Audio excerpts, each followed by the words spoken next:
Hi everyone, Sue from Just Move a Bit here. Wanted to go over digestion. So last week we talked about leaky gut and leaky gut. So now I want to go into what happens prior to food getting into your gut.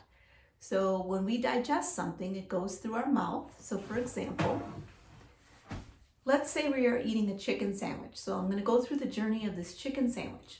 So the chicken sandwich, so the protein, right? We are chewing, our mouth and our teeth are chewing the chicken sandwich. Once it goes past our mouth, it goes into our esophagus and down into our stomachs. Now our stomach contains hydrochloric acid.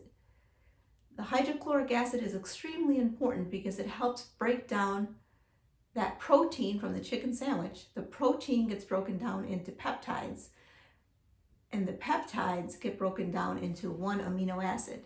So let's go back to that protein in the chicken sandwich. Think of when it gets broken down into a peptide, think of a chain. So a chain that has 4 links. So we have 1, 2, 3, 4 links. And what's supposed to happen is the links are supposed to get broken apart. So the peptides will get broken apart and you're left with one link, which would be that one amino acid.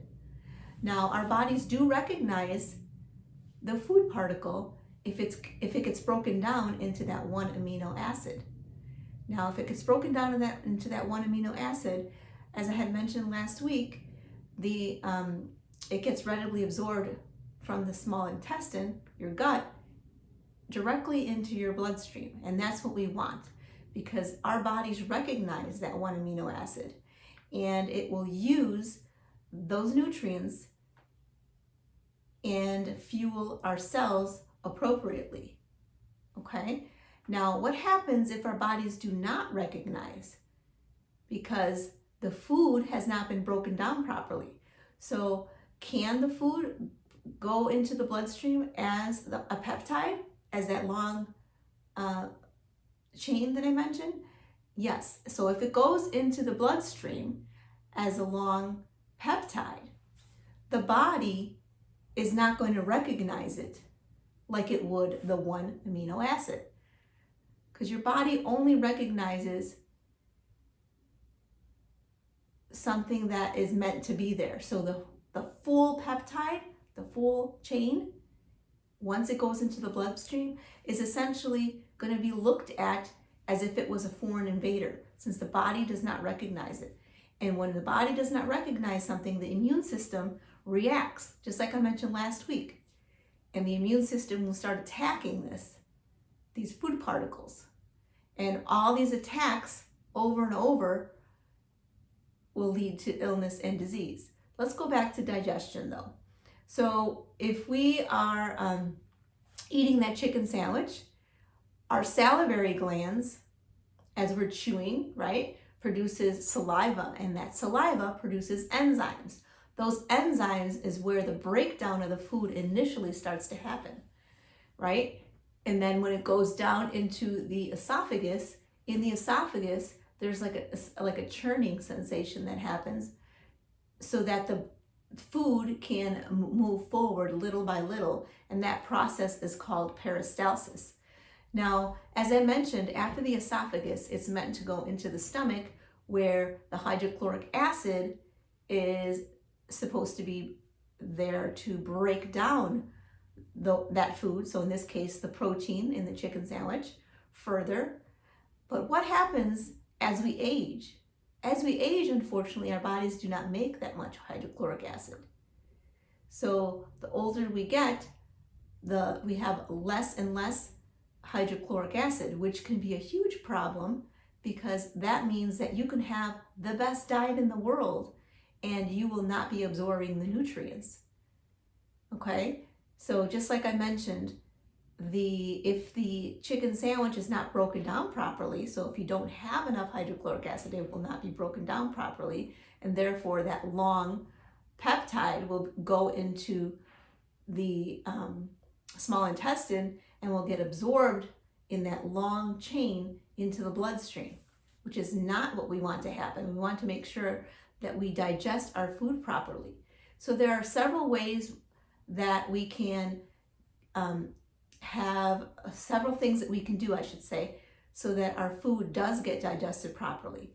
One thing, and it's super simple, just a tip, if we chew our food as we're eating slowly, the slower we chew our food, think about it. If you have a chicken sandwich and you're chewing, this is delicious, right? You're chewing really slowly. It's going to take some time, but it's going to break down the food particles in your mouth into smaller and smaller pieces, which is what we want, okay?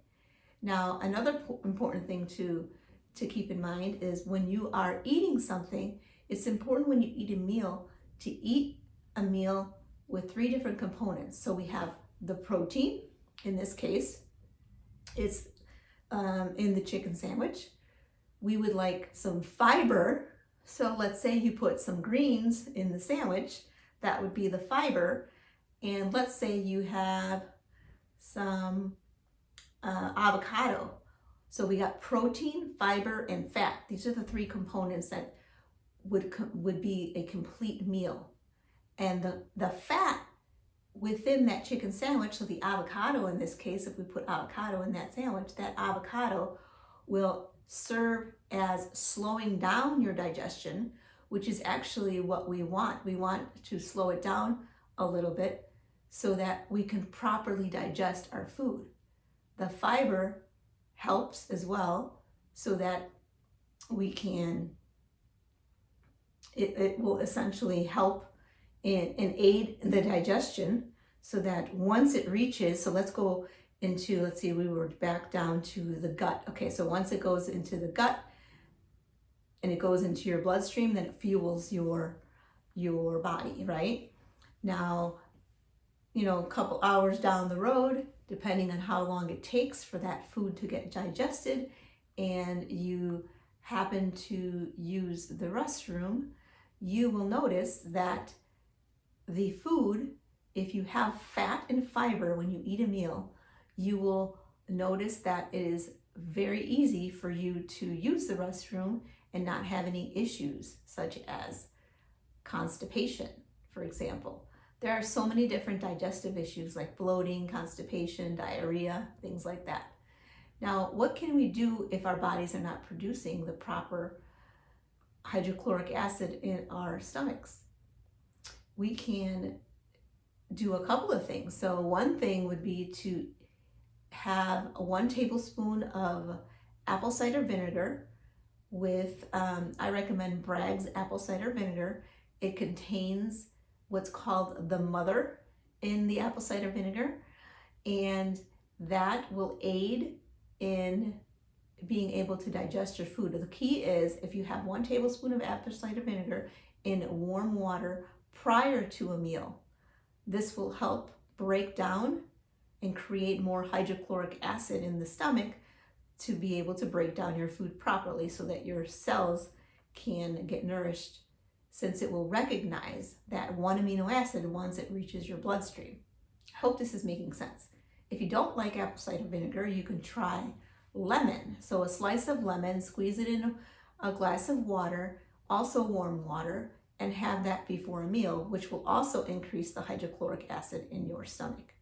Now I mentioned enzymes. So enzymes from the saliva, you have natural enzymes that are created, and sometimes enzymes, we do not create the proper amount of enzymes either. So there are things you can do.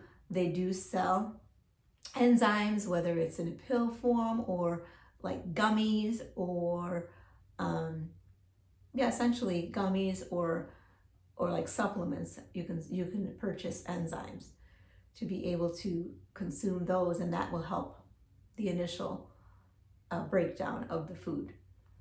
So that's just a little something talking about the digestive system, and you see why it's extremely important. Oh, here's another thing.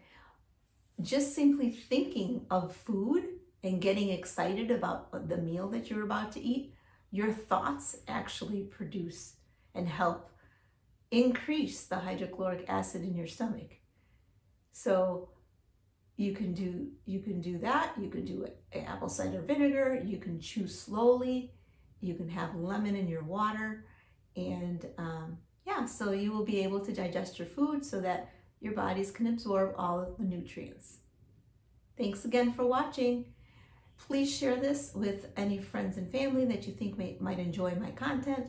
And if you haven't done so already, please subscribe to my YouTube channel and hit the notification bell so that you do not miss any future videos. Thanks again. Have a great day. Take care, everyone. Bye.